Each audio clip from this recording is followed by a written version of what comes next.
Legião X, estamos mais uma vez aqui multiplicando as suas chances de aprovação. Eu sou o Zé Boane, não se esqueça disso. E hoje nós estamos aqui no nosso grandíssimo programa, o X da Atualidade. Gente, lembrando, toda quarta-feira você encontra o X da Atualidade aqui, aquele programa que é feito com muito carinho para você. E hoje nós vamos falar sobre a nova crise europeia. Gente, antes de falarmos dessa área da Terra tão importante, nós precisamos fazer esse histórico aqui, um breve histórico a respeito da formação hoje do principal bloco econômico da Terra. Lembrando que a União Europeia ultrapassou o PIB dos Estados Unidos, né? Uma área que era tida como o maior PIB da Terra e agora não é mais por conta da União Europeia. Lembre-se disso. Então a gente precisa aqui retomar a ideia do Benelux em 1944. Gente,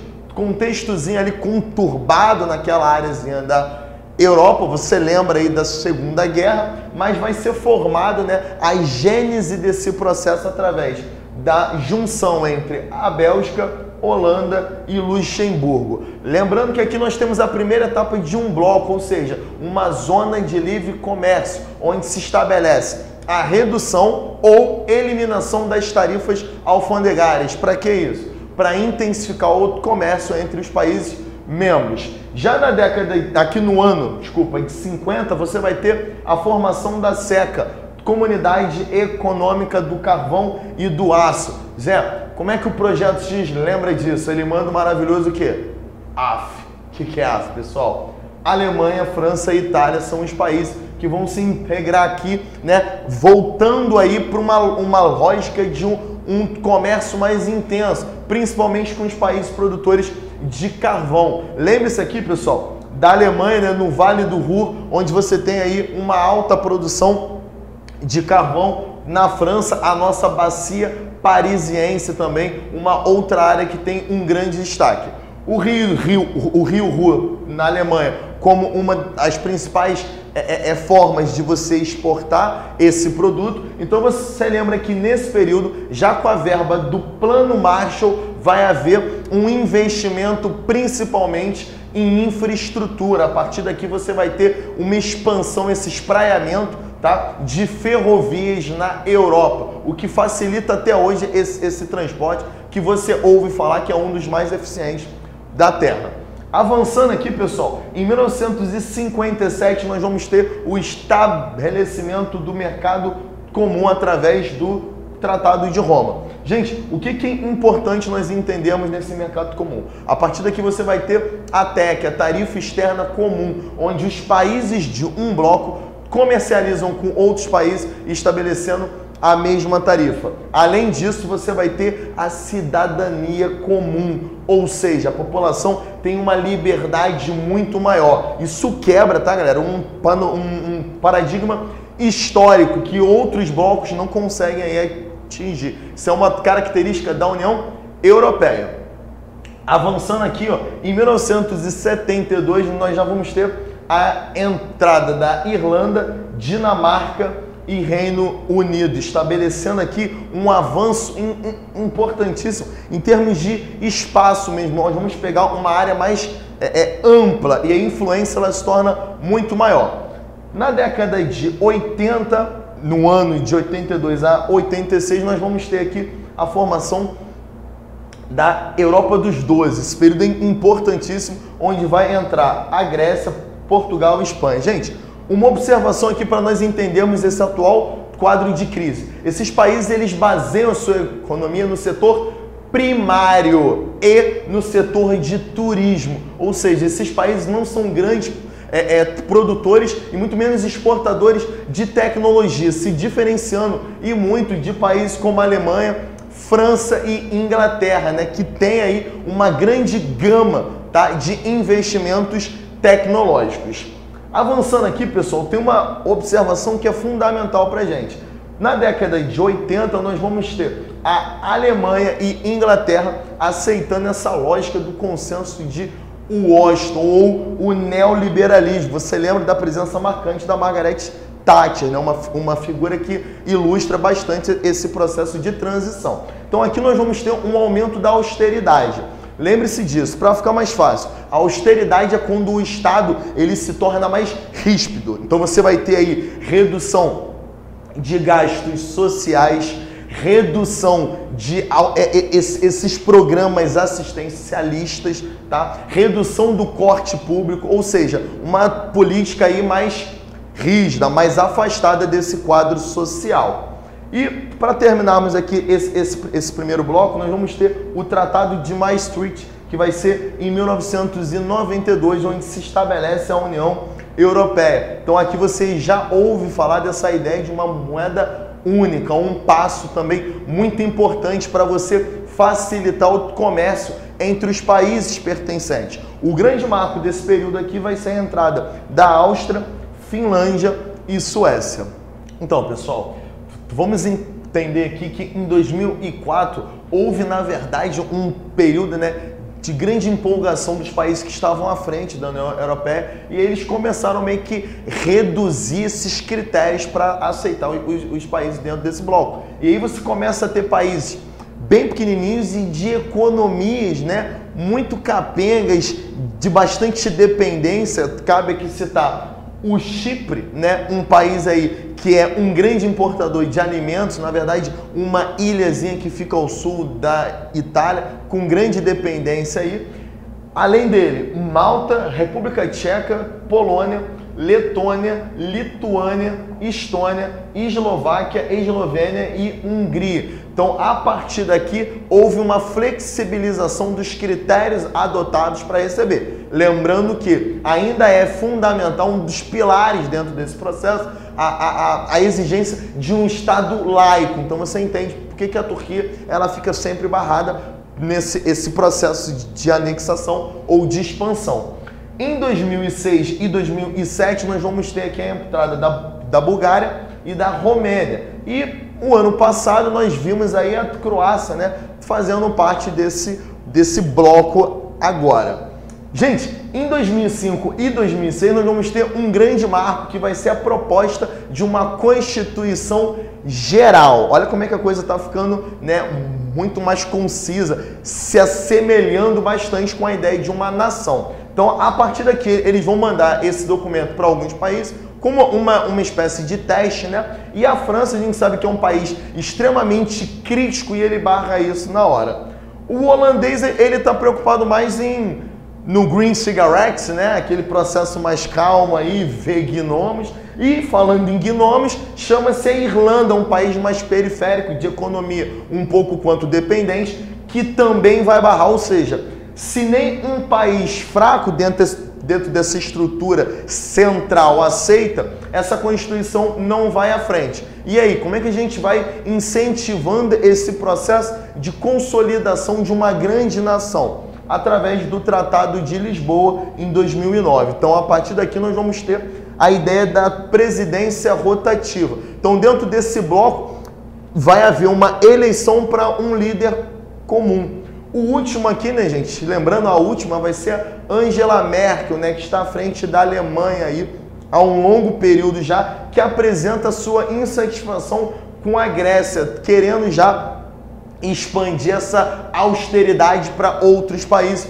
principalmente para esses países recém-chegados. E a partir daqui já vai haver um discurso um pouco quanto de afronta, para a saída da Grécia. Olha bem, nós vamos ter regras comuns nessa ideia de algumas leis se podem ser levadas para todos os países e a ideia de instrumentos democráticos. Pessoal, isso é um grande exemplo de como o Brasil está bem aquém de uma lógica aí verdadeiramente democrática. A partir dali, você tem que, a partir de um documento assinado por 1 milhão de pessoas, o parlamento ele precisa parar e esse documento precisa ser analisado, ou seja, ser votado ou não. Um mecanismo muito mais voltado para atender a esses reclames populares do que verdadeiramente uma estrutura hierárquica fechada, no caso, como ocorre no Brasil. Pessoal, o que é isso aqui? MEWWS.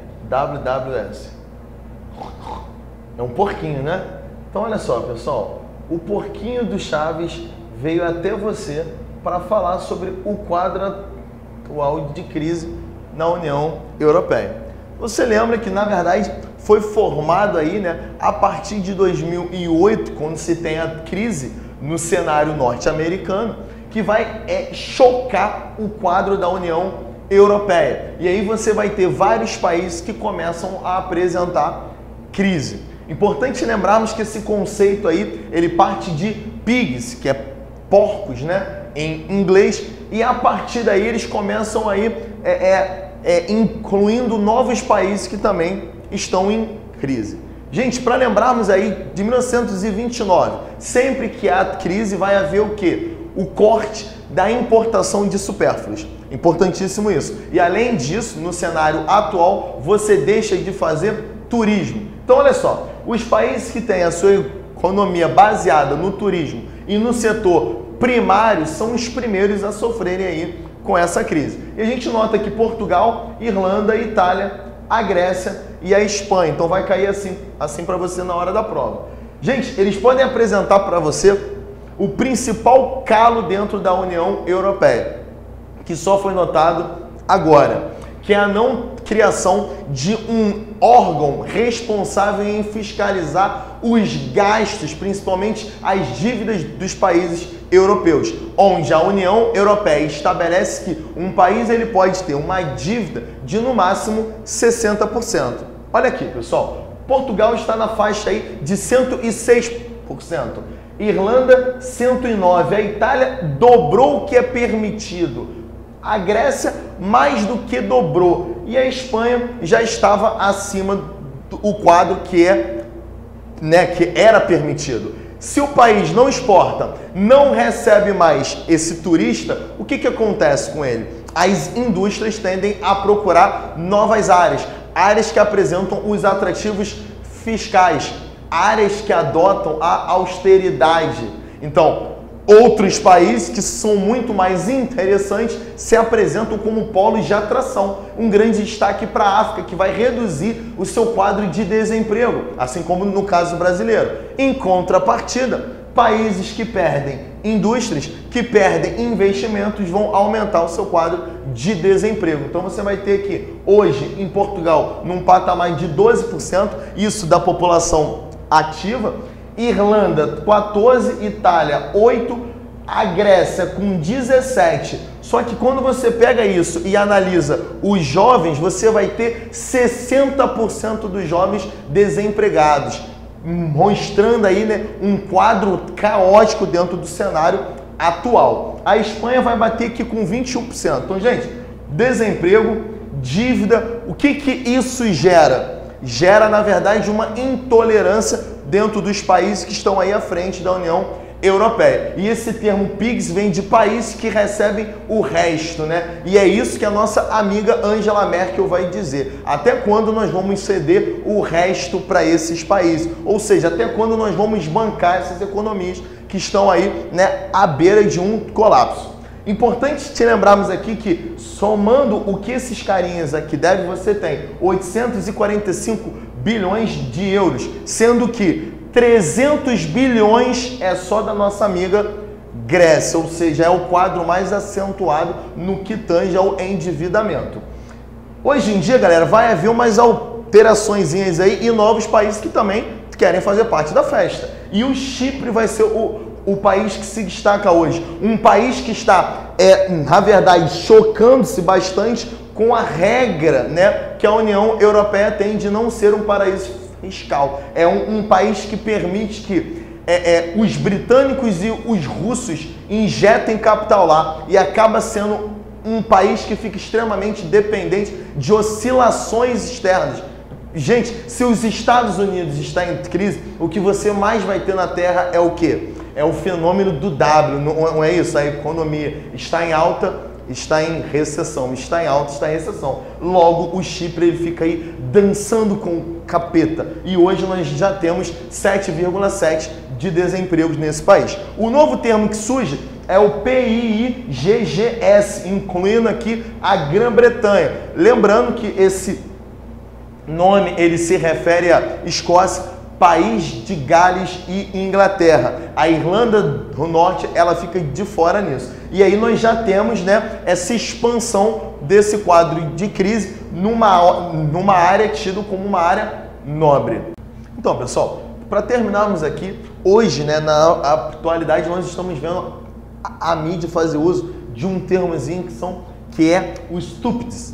Isso é muito importante, que na verdade mostra, né, em homenagem ao nosso grande mestre Thiago Feitosa, o vetor dessa nova crise europeia. Ou seja, nós estamos tendo uma expansão desse quadro de crise. Aqueles primeiros países que fazem parte dos PIGS, né, estão tendo uma espécie de proliferação nesse quadro de crise, que afeta aqui a Espanha, que permanece dentro desse novo quadro, a Turquia, um país que não faz parte da União Europeia, é muito importante que isso seja frisado, mas que recebia, né, e ainda recebe grandes investimentos da Europa. A partir daqui nós vamos ter o United Kingdom, ou seja, apresentando uma estrutura numa área muito mais forte, muito mais dinâmica, que vem aí perdendo seu dinamismo por ter principalmente, né, a participação de países como Escócia, país de Gales e Irlanda do Norte.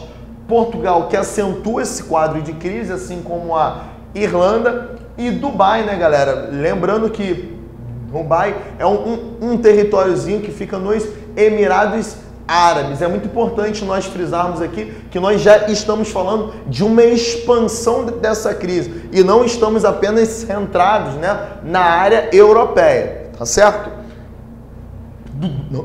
Dubai hoje se apresenta como um centro financeiro turístico dentro da lógica dos Emirados, né, onde você tem Abu Dhabi, que é uma área de alta produção de petróleo. Esse petróleo vai ser exportado e o lucro vai ser investido na área de Dubai, formando aí um novo centro de alto dinamismo na logística local. Agora, se eu estou aqui falando de uma área de turismo e os países que circundam tal área estão num quadro de recessão, nós vamos ver que esse turismo ele vai ficar extremamente abalado, assim como essa venda, né, de petróleo em Abu Dhabi. Então, na verdade, você vai ter uma área que já é afetada pelo quadro de crise europeu. Show, galera? Um forte abraço, arrasem sempre!